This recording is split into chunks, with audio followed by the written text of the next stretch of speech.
Investing plays a very important role in our financial planning, especially if we are a salaried professional who aim to achieve their financial goals for long term and for short term. Every year, the investment landscape keeps adding more options or more opportunities they keep bringing in for people to invest in. So I can very well understand that choosing from so many different area of options, it becomes quite confusing, challenging, difficult. You don't know where to invest, how much to invest, what are the risk factors. But let me also tell you that there is no one size fits all kind of an approach as well. Why? Because you need to look at what is the kind of risk you're willing to take, what is your risk appetite, how much money on a monthly or a yearly basis that you would like to invest, and what is the tenure that you would like to invest. Are you looking at investing in very safe areas?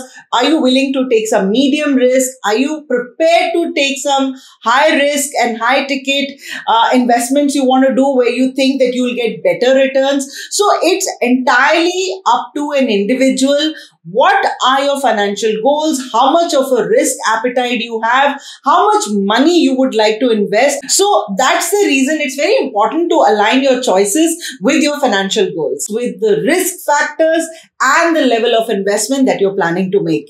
So today we're going to be talking about what are the top 5 as per me. I'm not a specialist in this domain, but because I've been working for so many years and I keep investing my money too. So as per me, I'll share with you top 5 areas where you can invest, and it's a totally safe investment. So if you've just started out working and you've just started enjoying your salaried income, but you also feel that, I think I should start early on investing my money, then I'm going to share with you 5 areas where you can invest. And of course, there are many other areas also that you can consider. So I'm going to share with you some tips before you go blindly looking at somebody told you, okay, invest in ULIP or invest in real estate or invest in gold. I'm going to share with you some tips which will be useful for you before you deep dive and make a commitment and go ahead and invest. Hello everyone, this is Sonia, your companion and host on Thinking Out Loud Thursdays. And of course, let the ideas keep brewing as new things always bring in a change. So let's get started, have a sip of coffee, and let's talk something that makes sense in terms of our financial goals. So the first one, which is my favorite, which is your PPF, which is Public Provident Fund, is a government-backed scheme with guaranteed returns. There is no risk involved. You get good returns, but there is a catch that this is actually a long-term investment. So you can open, it's accessible everywhere. You can go to a post office and open an account. You can go to the designated branches of different banks and you can go and open a PPF account. You need to have, I think your account, your savings account or some bank account you need to have in that bank. And then you can open or some of your family members need to have an account in that branch. And I think each branch has, I think there is some terms and conditions, they may vary. So you need to check on that, but it's easily accessible on any of the bank branches, or you can go to a post office and open your PPF account. Now, the reason I'm mentioning this as my personal favorite, because when I started working, my father opened this account for me. Now, this has so if you're opening this for the first time, this has a lock-in period of 15 years. Yes, you heard me right. It's 15 years you have a lock-in period. But yes, if you have some emergency, you need to withdraw funds. So from the 7th year, you can do some partial withdrawal of your funds as well. And you can start this PPF with as low as 500 rupees and to a maximum investment of 1.5 lakhs every year. On top of that, you actually get tax benefits also, and the entire money when you're withdrawing, there is tax exemption on it as well. So when you're investing in PPF, please make sure that you look at what is your comfortable money that you would like to start the account with. Whether do you want to do monthly payments, or you want to do like a lump sum payment for the year, and every year once you just want to pay your lump sum money, be it 1,000, 10,000. So I started with some 1,000 rupees a month. Then I made it 5,000, then 10,000, then 50,000. And then of course 1.5 lakhs when my salary started increasing and I could afford to pay that much of money on an annual basis, then I started putting in 1.5 lakhs. So this is a very, very safe investment. You can please go ahead and check this yourself, and you can invest. Of course, the rate of interest are also much better than the others. I think earlier the rate of interest were even as high as 8%. Now you get 7.1% compounded interest annually, which earlier was a little higher, but still this is a better investment if you're looking at zero risk and you want good returns, right? So that is PPF. Now the second one, which again is my favorite, which I keep doing every now and then, is create bank FDs, which is fixed deposits. Now, there are many times that we have a little lump sum money in our bank. Of course, the bank is giving you some nominal interest on the money which is there in your savings account.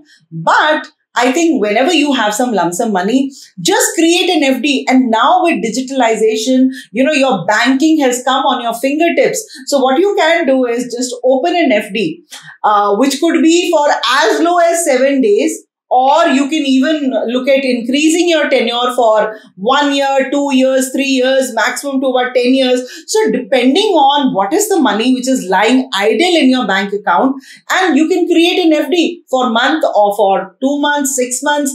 So depending on that, whether do you want your interest to be withdrawn monthly or do you want your interest to be given to you on maturity. So there is a lot of flexibility, and the interest also, depending on the amount and the tenure that you're taking, the amount of interest also varies from 4 to about 7%.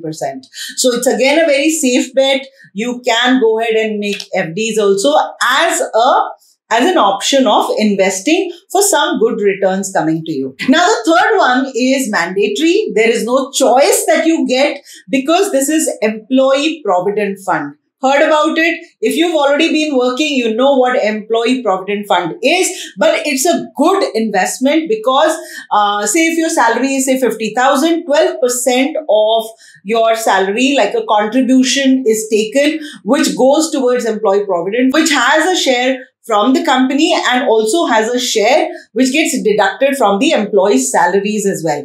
Now, this is again a very good investment because over a period of time, you get very good returns as a corpus that comes back to you, provided you don't start withdrawing your Employee Provident Fund every time you're resigning and joining a new company. Initially, I did this mistake because every time I was shifting a company, I used to just withdraw the money. Now, that is not a good thing because later I realized that. So I started then transferring my Employee Provident Fund from one company to the other. When you're going, it's a very smooth process. The HR will help you in it. You don't need to put your brains into it. So it's best that when you've just started working or you've been working for a few years, and if you have withdrawn your EPF, now correct that habit. Don't withdraw your Employee Provident Fund. Get it transferred to the next company and the next company and the next company. So if you in future would like to become an entrepreneur, you would like to start something of your own, at that time when you withdraw, you'll get a big corpus fund as well, which can be used for whatever startup that you're planning as well, right? So that's about Employee Provident Fund. Now the next one is, again, this is my favorite, National Saving Certificate, NSC. Now, this can be again opened at any post office or any of the bank branches. This has tax benefits also. It's very flexible. You can invest whatever amount that you would want, from a minimum 100 rupees to even 10 crores you can invest if you have that kind of money. So all I'm saying is that this is again a very safe investment. There is no risk involved. You can just put in your money here. And of course, the rate of interest varies. I think it's about 7% or 7.7% as of today, but it keeps varying and keeps changing. So if you're planning to go and invest, figure out what is the interest rate that they're giving as of now. And there is a maturity period that after 5 years only you get your money back. But then It's a very safe investment. You can consider this option as well if you're looking to invest your money. Now, the last one that I want to share with you is National Pension Scheme. Now, NPS, which is National Pension Scheme, is a medium risk kind of an investment purely because this is a market-linked investment. Also has tax benefits. You can start with as low. So giving you an example, say you open a National Pension Scheme account and you start as low as, say, for example, you can save 5,000 rupees every month for the next 30 years till you are not going to be working, or even if you retire before that, but you keep giving this 5,000. Here again, your rate of interest will be average about 8%. So if we calculate basis that after 30 years, you get close to or a little over 1 crore with you, right? So it sounds interesting. It's a long, and 5,000 rupees, once your salary is increasing, it's a doable amount for you. You should go in for a National Pension Scheme if you think that you would like to have a retirement corpus fund coming to you at a later duration, because this is a long-term investment and this is more for people who would like to plan their retirement very early on when they've just started working. And like I said, this kind of an investment is linked to the market. So if market is fluctuating, the fund also fluctuates with it, because the money gets invested into equities, government bonds, corporate bonds. It's a very medium risk investment which can be considered because the benefit that you reap for a longer time will be very good. So these were 5 investments that I wanted to share with you, which is Public Provident Fund, Employee Provident Fund, Bank FDs, National Saving Certificate, and your National Pension Scheme. Now, apart from all of that, there are many other investments. So depending on what is your level of risk appetite you have, what is the level of investment you want to make, how long can you hold your money that you're investing. So you can invest in SIP, which is a systematic investment plan. You can invest in ULIPs, which is unit-linked insurance plans. You can invest in equity mutual funds. You can look at investing in real estate, gold. So opportunities are huge, but you need to please understand how they are performing. What are the terms and conditions? What are the costs involved? And hence, I'm going to give you some tips before you get into signing and documents and giving the commitment and transferring the money to them. Please consider these few points before you make any commitments. So first one is, what is your goal? Is your goal short term? Is your goal long term? Is your goal to buy a new car maybe in the next 1 year? So you're saving money for it. So you just got married, so you don't want to stay in a rented apartment. You want to buy an apartment, so you want to start saving to buy a home in the coming few years so that you have enough savings. Or you want to go in for a further education and hence you want to save money. So what is your goal? Look at your short-term and your long-term goals and then look at investing anywhere, any of the options that you choose from. The second is, look at the risk factors. How much risk is involved and how much risk can you take? So please do your research, talk to people, study, Google, figure out, know everything that you would like to know about that fund that you're looking at or any investment that you're looking at. Maybe somebody told you it's very lucrative. Go ahead, invest your money into it. Don't go by anybody's word. Don't even go by my word. I'm sharing my experiences. Like I said, no one size fits all. So you need to look at what was your goal, what is your risk appetite that you're ready to take, what are the terms and conditions, and then go ahead and look at where you want to invest. Also look at how is that fund or that investment performed in the past. If you're looking at investing in high-risk portfolios, then all the more reason you should look at their past performances and evaluate, talk to people, talk to experts, and then take a very informed decision when you're investing in high-risk